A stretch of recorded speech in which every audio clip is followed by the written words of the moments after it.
어느 할머니께서 교회를 열심히 다니셨습니다. 얼마나 열심히 다니는지 다닐 뿐만 아니라 틈틈이 성경도 열심히 읽으셨습니다. 근데 이 할머니의 성경 읽는 법이 좀 독특했습니다. 성경을 열심히 보는데 사람 이름들만 열심히 보고 계시는 거예요. 그러니까 목사님이 궁금해서 하루는 그 할머니에게 물었습니다. 할머니, 성경 보는 건 좋은데 왜 성경에 나오는 이름만 그렇게 보고 계시냐고. 그러니까 우리 할머니께서 아주 명쾌하게 대답하였습니다. 아이고 목사님, 제가 이 나이에 성경 보면 뭐합니까? 그러나 성경에 나오는 사람들 천국 가면 다 만날 텐데 이 사람들 이름이라도 알아놔야 내가 아는 체라도 하지 않겠습니까? 그런 것입니다. 그러다가 할머니가 소원대로 얼마 후에 천국에 가셨습니다. 가셔서 성경에 본 이름대로 많은 사람들을 만나고 기쁘고 즐거운데 예수님이 저기서 두 팔 벌리며 기쁨으로 자기에게 다가오고 있었습니다. 근데 갑자기 할머니가 자기에게 웃으면서 다가오는 그분이 누군지 기억이 안 나는 거예요. 이름이 아무리 생각해도 기억이 안 나는 거예요. 그래서 예수님이 그 할머니에게 와서 탁 안았습니다. 이 할머니가 뭐라고 말을 해야 되는데 이름이 기억 안 나서 할머니 말씀하시기를, 아이고 젊은 양반, 내가 당신에 대해서 얘기 많이 들었어요. 그렇게 얘기하고 말았다고 합니다. 사랑하는 성도님 여러분, 성경에서 우리가 다른 이름은 다 잊어버려도 괜찮아요. 그러나 누구 이름은 잊어버리면 안 됩니까? 예수님 이름은 잊어버리면 안 됩니다. 하나님 이름은 잊어버리면 안 되는 겁니다. 제가 어르신들 병상에 있을 때 신방하거나 혹은 치매에 걸리신 분의 신방을 해보면요, 예수님 이름과 하나님의 이름이 과연 뼛속까지 심겨 있는가 아닌가를 알 수가 있어요. 여러분, 예수님 이름이 뼛속까지 들어가 있는 사람은요, 치매가 걸려도 예수를 부인하지 않습니다. 평생 외운 주기도문, 치매가 걸려도 주기도문은 암송합니다. 여러분, 놀랍습니다.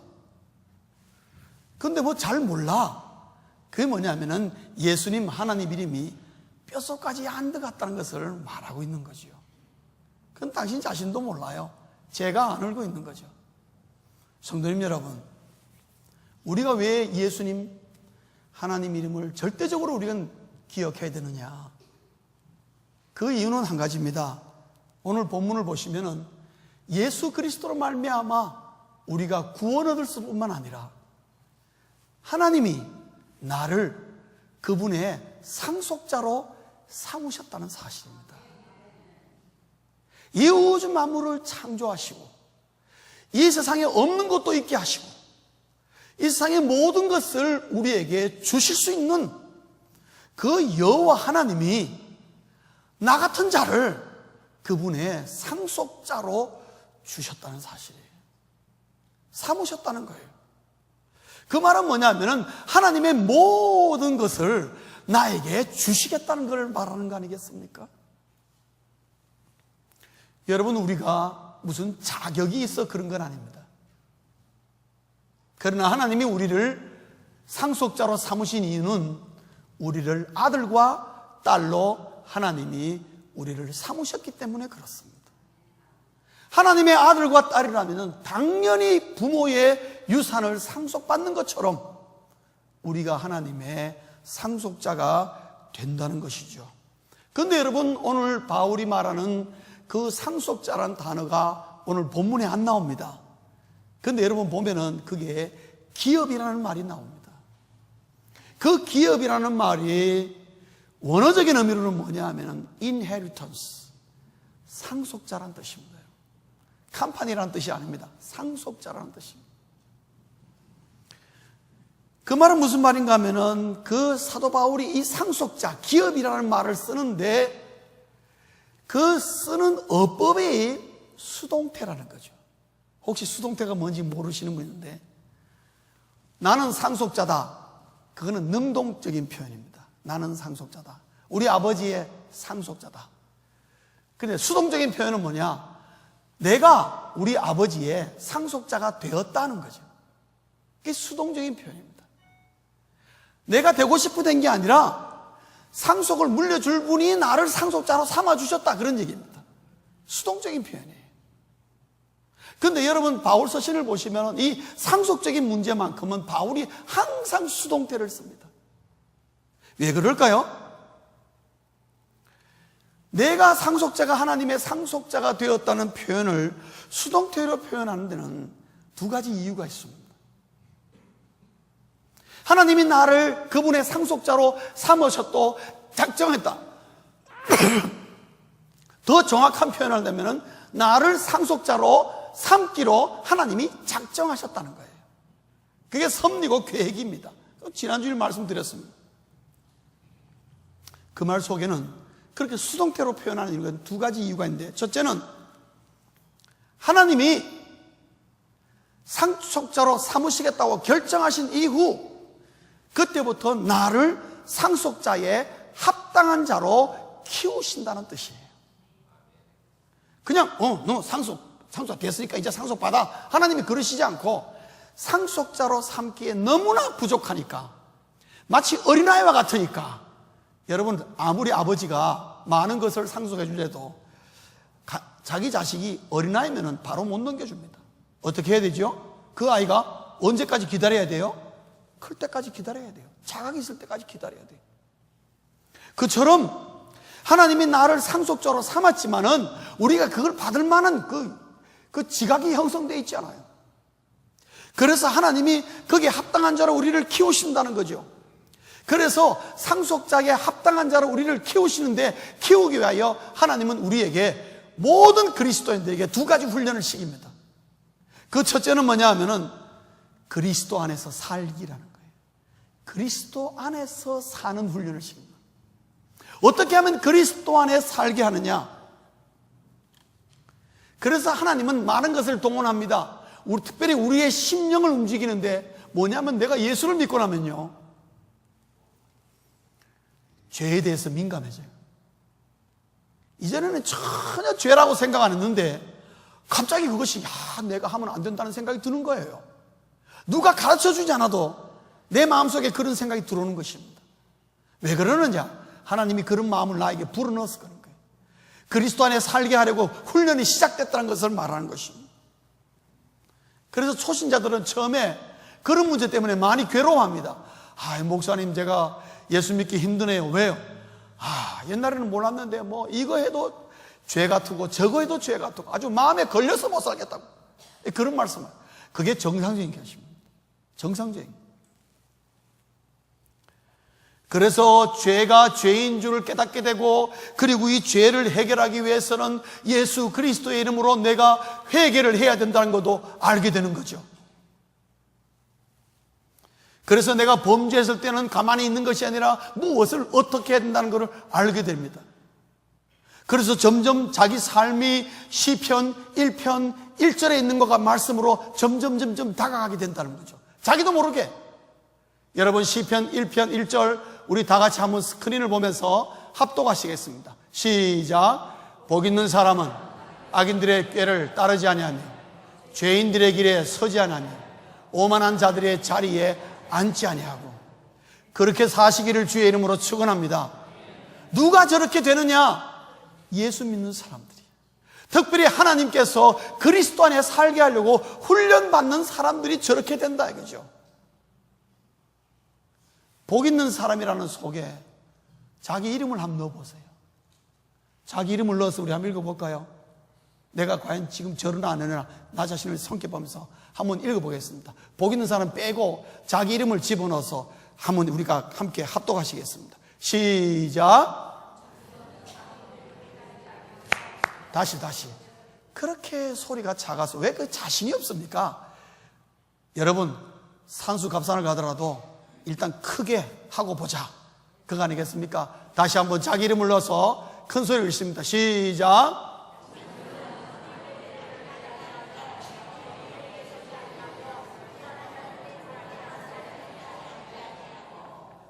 아멘이십니까?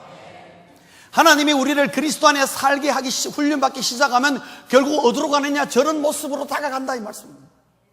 하나님이 그러도록 끌어 당긴다는 거죠. 그래서 하나님의 말씀 내가 한 번도 들여다보지 않았는데 하나님 말씀이 들리기 시작하는 것입니다. 목사님 설교가 내 귀에 들어온다 이 말씀이죠. 그리고 하나님의 말씀을 읽어봐야 되겠다는 생각이 드는 것입니다. 교회에서 무슨 성경 공부한다는데 한번 참여해봐야 되겠다는 생각이 드는 것입니다. 내가 성경을 알아야 되겠다는 생각이 드는 것입니다. 그래서 하나님의 말씀을 듣고 하나님의 말씀을 읽고 하나님의 말씀을 성경을 공부해가면서 뭐가 생기느냐? 나도 모르게 서서히 분별력이 생기는데 무엇이 옳고 무엇이 그른 바를 분별하기 시작하고 무엇이 죄고 무엇이 죄가 아니고 무엇을 내가 하지 말아야 되고 무엇을 해야 되는가를 내가 식별하기 시작하는 겁니다. 그래서 죄를 범하는 걸 싫어하고 죄를 범한 자리가 있으면 빨리 피하고 저 1편 1절에 있는 말씀처럼 나도 모르게 행동을 한다 이 말씀입니다. 그게 뭐냐? 하나님이 그렇게 훈련시키기 때문에. 그러면서 하나님과 소통하는 법을 배웁니다. 그것이 기도라는 것을 알게 됩니다. 그래서 자신의 기도하면은 하나님이 내 기도를 들으신다는 것을 알게 됩니다. 그래서 이런저런 형편에서 수시로 하나님 앞에 기도해야 되겠다는 생각을 가지고 기도합니다. 그래서 하나님께서 우리를 상속자로 키우기 위하여 그리스도 안에서 살도록 하나님이 훈련받은 사람은 결국 어떤 모습을 가져오느냐? 죄를 멀리하고 하나님을 가까이 하는 삶을 사는 거예요. 그게 그리스도 안에 사는 자의 모습이에요. 이전에는 죄를 가까이 하고 하나님을 아는 채 모르는 채 했는데 뒤집어져서 죄를 어떻게 했는지 멀리하고 하나님을 가까이 하려는 삶으로, 그게 그리스도 안에 사는 자의 모습이에요. 하나님이 그런 자의 삶으로 상속자를 키워야 되니까 하나님이 그렇게 훈련시키는 거예요. 또 하나 하나님이 훈련시키는 것은 두 번째로는 하나님의 뜻을 헤아리는 거예요. 하나님의 뜻을 헤아리는 법을 깨닫게 한다는 것입니다. 이전에는 몰랐는데 어느 순간 하나님의 말씀을 통해서 설교를 통해서 기도하는 가운데에 뭐를 깨닫느냐? 아하, 나는 나 자신이 내 것인 줄 알았는데 그것이 아니라 하나님의 소유라는 것을 하는 것입니다. 나는 하나님께서 예수 그리스도의 피값으로 산 하나님의 것이구나 를 깨닫게 된다는 것이죠.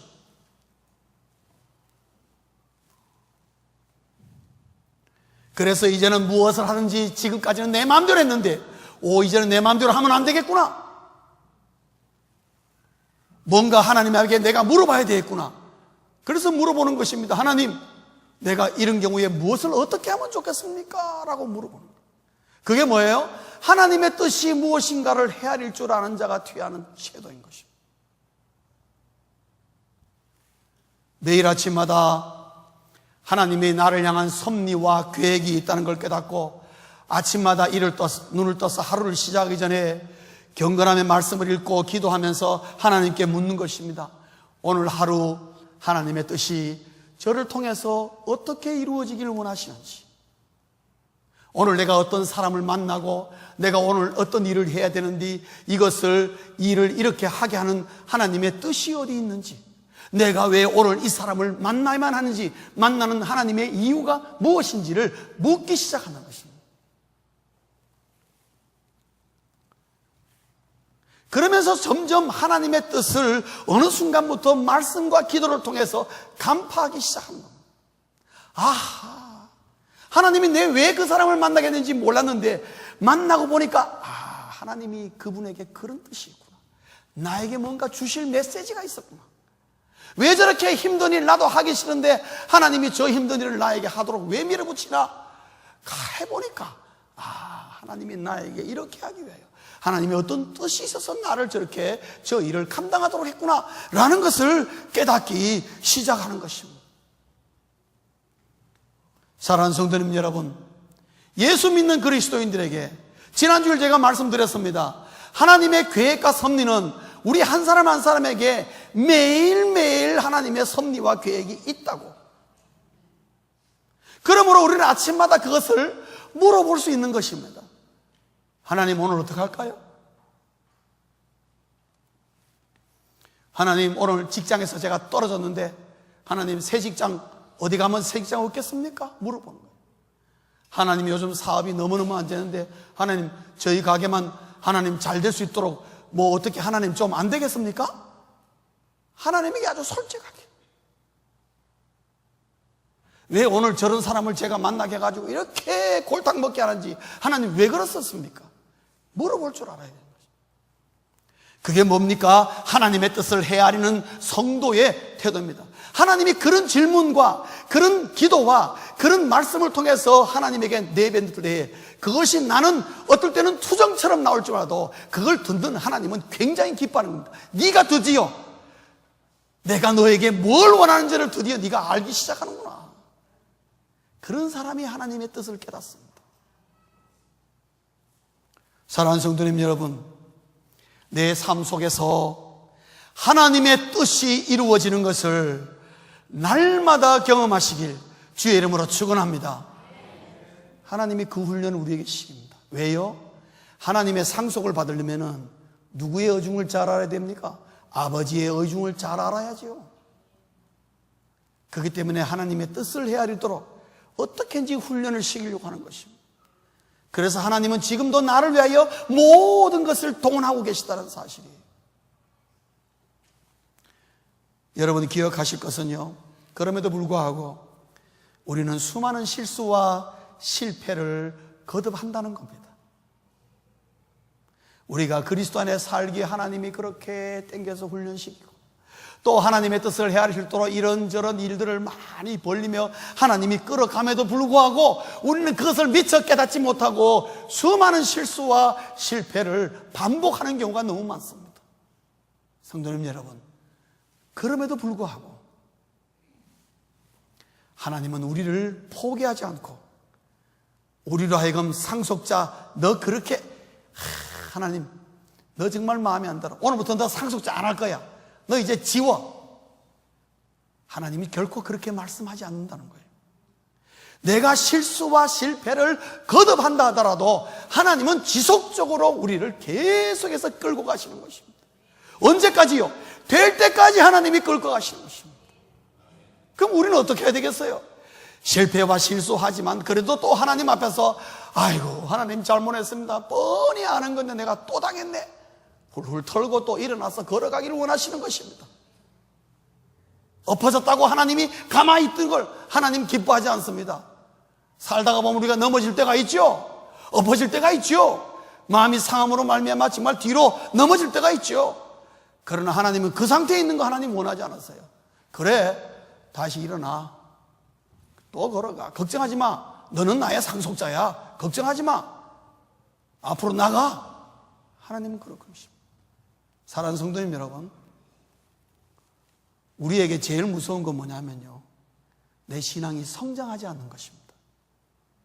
내 신앙이 성장하지 않는 거예요. 하나님은 뭘 원하느냐? 매일매일 나를 끌어줘서 내가 성장하기를 하나님 원하시는 거예요. 그래서 어쨌든 간에 하나님의 상속을 받기에 합당한 자로 에베소서 4장 10절에서 바울이 말한 것처럼 장성한 분량에 이르기까지 하나님은 우리를 그리스도 안에 살도록 하나님의 뜻을 헤아리도록 여러 수단 방법을 통해서 우리를 지금도 이끌고 계시다는 겁니다. 믿으십니까? 두 번째로 왜 하나님의 상속자가 되었다는 이런 수동적인 표현을 쓰느냐? 그 이유는 하나님이 내가 하나님의 상속을 누리도록 한다는 뜻입니다. 하나님이 나를 상속자에 합당한 자로 키워서 어떻게 하느냐? 그것을 이 땅에서 그 상속을 누리도록 하기 위함이라는 거죠. 누리도록 하기 위함. 성도님 여러분, 내가 하나님의 상속을 지금 누리고 있다는 것을 어떻게 내가 알 수 있을까? 두 가지로 알 수 있습니다. 첫째는요, 기도의 응답이 왕성해지는 것입니다. 내가 기도할 때에 기도의 응답이 놀랍게 펼쳐진 거죠. 와우! 하나님이 내 기도하니까 이렇게 응답하신다. 성도님 여러분, 여러분의 삶에 기도의 응답이 왕성하시길 주의 이름으로 축원합니다. 이거 굉장히 중요합니다. 예수 믿는 우리 성도가요, 기도했을 때 기도의 응답이 이루어지면 우리에게서는 뭐가 사라지느냐? 불안과 두려움이 사라집니다. 이게 서로 정반대로 흘러갑니다. 내가 불안과 두려움이 많다는 것은요, 내가 기도 별로 안 한다는 것을 말하고 있습니다. 기도 응답이 많기 때문에 내 일상에서 근심과 염려가 끊임없이 나에게 일어나지만은 별로 걱정 안 해요. 왜요? 무슨 마음이 들겠어요? 기도하면 하나님이 해결해 줄 거라는 생각입니다.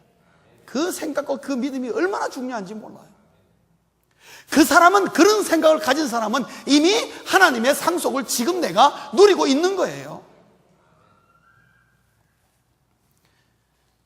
그래서 기도의 응답이 왕성한 사람은 항상 기도함으로 하루의 일과를 시작하고 무슨 문제든지 하나님과 제일 먼저 의논하고 시작하는 것입니다. 그래서 기도의 응답이 많은 사람은 기도 많이 하는 것입니다. 왜 그러느냐? 재밌으니까. 기도하면 하나님의 응답을 눈으로 보니까. 그러면서 기도하는 가운데에 하나님이 주시는 기적도 맛보게 되고, 하나님이 주시는 비전과 환상과 하나님이 주시는 놀라운 지혜와 때에 따라서는 하나님이 사람들을 보내주셔서 하나님께서 내 인생의 문제와 하나님의 천국의 복을 이 땅에서 누리도록 하는 것입니다. 기도 응답이 왕성한 것이에요. 사랑하는 성도님 여러분, 여러분의 기도의 응답이 왕성해야 됩니다. 하나님 결코 인색하지 않습니다. 하나님은 우리에게 지금이라도 얼마든지 상속을 해주시길 원하십니다. 두 번째로는 하나님이 내가 상속을 누리도록 한다. 어떻게 내가 알 수 있느냐? 내가 하나님의 영광이 된다는 걸 깨닫는 거예요. 내 자신이 하나님께 영광이 된다는 거죠. 나 존재 자체가. 여러분 12절 말미에 보면은 영광의 찬송이 되게 하려 하심이라, 그렇게 끝납니다. 거기서 영광의 찬송이란 말은 뭐냐? 내가 하나님께 영광의 찬송을 돌린다, 그런 뜻이 아니에요. 그게 아니고 내가 하나님의 영광이 된단 말이죠. 그래서 하나님이, 천사들이 나를 보고 하나님께 영광의 찬송을 올린다는, 오히려 그런 의미가 강한 것입니다. 내가 하나님의 자랑거리가 된다는 거예요. 예수님도 그것을 우리에게 원하셨습니다. 그래서 바울도 그것을 지향하고 있습니다. 오늘 11절에서 12절에서 하는 말은 뭐냐? 결국 에베소서 1장 3절에 하나님이 우리를 구원하신 목적이 뭐냐? 하나님 앞에서 거룩하고 흠없는 성도로 세우기 위함인데, 거룩하고 흠없는 성도 내가 한다고 뭐 되겠습니까? 그러나 하나님이 나에게 합당한 자로 만들기 위하여 훈련을 받고 나가다 보면 어느 순간에 나도 모르게 하나님의 자랑이 되는 순간이 오는데, 그 순간이 뭐냐? 내가 하나님 앞에 거룩하고 흠없는 존재가 이미 되었다는 것을 말하는 것입니다. 그래서 예수님도 산상부훈에 뭐라고 말씀하셨습니까? 마태복음 5장 16절을 우리 다 함께 한번 합독하시겠습니다. 시작. 이같이 너희 빛이 사람 앞에 비치게 하여 그들로 너희 착한 행실을 보고 하늘에 계신 너희 아버지께 영광을 돌리게 하라. 여러분, 누가 누구를 보고 하나님께 영광을 돌린다는 것입니까? 제3자가 나를 보고 하나님께 영광을 돌린다는 거예요. 그러면 누가 하나님께 영광이 된 것입니까? 내가 하나님께 영광이 된 것입니다. 제3자가 나를 보고 하나님께 영광을 돌리게 하라고 우리 주님도 그렇게 부탁하셨습니다. 그게 뭐냐? 하나님의 상속을 누리는 자의 삶의 모습인 거예요. 그래서 나를 모르고 나를 알더라도 많은 우리 믿음의 식구들이 나에 대해서, 나를 보고 하나님께 영광을 돌리는 일들이 많이 일어나야 됩니다. 아, 예수를 믿어도 권사님처럼 믿어야 되겠다고 생각한다고, 예수를 믿어도 장로님처럼 내가 믿어야 되겠다고 생각한다고. 장로님, 권사님, 집사님이 내 믿음의 롤 모델입니다. 여러분, 그런 말을 들어야 됩니다. 그거는 뭐냐? 내가 하나님께 뭔가 모르게 영광이 됐다. 완벽하다는 얘기 아니에요. 그래서 내가 모르게 하나님께 영광이 된다. 내가 지금 하나님의 상속을 누리고 있음을 증명하는 것입니다. 말씀을 맺겠습니다. 하나님의 상속자임을 자신하시기 바랍니다. 내 삶이 부족하다고 하나님의 상속자임을 잊어버리지 마시기 바랍니다. 하나님의 상속자임을 하나님은 우리가 늘 기억하며 살기를 원합니다. 우리가 하나님 앞에 상속받기에 합당한 자로 여러 가지 과정을 거쳐갑니다. 우리 자신을 돌아보며 내가 지금 어디에 있는가? 나 자신을 평가해 볼 필요가 있습니다. 내가 하나님의 뜻을 제대로 헤아리고 있는가? 아니면 그리스도 안에 살기에 지금 머물러 있는가? 이런저런 핑계로 말미암아 내가 아직도 그리스도 안에 사는 것조차도 문제가 해결되지 않고 있는가? 자기 자신을 냉철하게 평가해 봐야 합니다. 하나님은 그것을 원하십니다. 그러면서 하는 말이, 주님이 우리에게 내 부족함을 보고 하는 말이, 거기 머무르지 말고 나에게 다가오라, 앞으로 나가라고 주님 말씀하시는 것입니다. 하나님 앞에서는 실망이란 단어가 용납되지 않습니다. 사랑하는 성도님 여러분, 내가 하나님의 상속을 못 누리고 있을 수 있습니다. 목사님 말씀 들어보니까 나는 아무 상관이 없는 것 같아요. 좋습니다. 그럼에도 불구하고 나는 하나님의 상속자로 이미 작정되었다는 걸 잊지 말라는 것입니다. 실망하지 말고 어쨌든 하나님이 나를 어떻게든지 만들 거니까 그것을 믿고 앞으로 나가는 그 자세가 중요한 것입니다. 사랑하는 성도님 여러분, 내가 하나님의 상속자임을 확신하는 한 저와 여러분은 망하지 않습니다. 저주받지 않습니다. 누가 뭐래도 상관없습니다. 여러분, 하나님의 상속자가 이 땅에서 망할 수가 없습니다. 여러분, 결코 하나님은 우리를 그렇게 예정하지 않으셨고 우리를 그렇게 작정한 적이 없습니다. 성경 어디를 보십시오. 시편의 1편의 것처럼 복 있는 사람, 하나님은 우리를 복 있는 자로 삼으셨지 우리를 복 없는 자로 삼은 적 없습니다. 여러분, 그것은 뭐냐면 우리가 하나님의 상속자이기 때문에 그렇습니다. 그런데 왜 우리가 그것을 실감하지 못하느냐? 내 자신이 하나님의 상속자라는 것을 자꾸 잊어버려서 그래요. 자신감을 잃어버려서 그런 것입니다. 왜? 내 삶이 뭔가 모르게 부족하다는 걸 자꾸 느끼기 때문에. 실패를 두려워하지 마십시오. 뭐가 잘못될 수 있습니다. 실수하고 실패할 수 있습니다. 누구 탓할 필요 없습니다. 원망하지 마십시오. 오히려 그런 실패와 실수, 원망 들을 만한 거 다 그것이 모아서 그것이 밑거름을 삼아서 오히려 나에게 성장해 나가는 계기로 삼아라는 것입니다. 그래야 하나님의 상속자임의 이 자신감을 잊어버리지 않는 것입니다. 사랑하는 성도님 여러분, 이 땅에 사는 동안에 우리는 하나님 앞에 설 때에 우리는 이미 영원한 상속자로 하나님 앞에서 누려야 될 것입니다. 그러나 하나님의 상속자라는 것은 영원한 천국에서의 그뿐만 아니라 이 땅에서도 그 하나님의 상속을 누리도록 하실 것입니다. 내가 이 땅에서 신앙생활하는 동안에 기필코 내가 누리고야 말리라, 그런 결단과 자신감을 가지고 열심을 다하여 함께 달려가는 저와 여러분 되시길 주의 이름으로 축원합니다.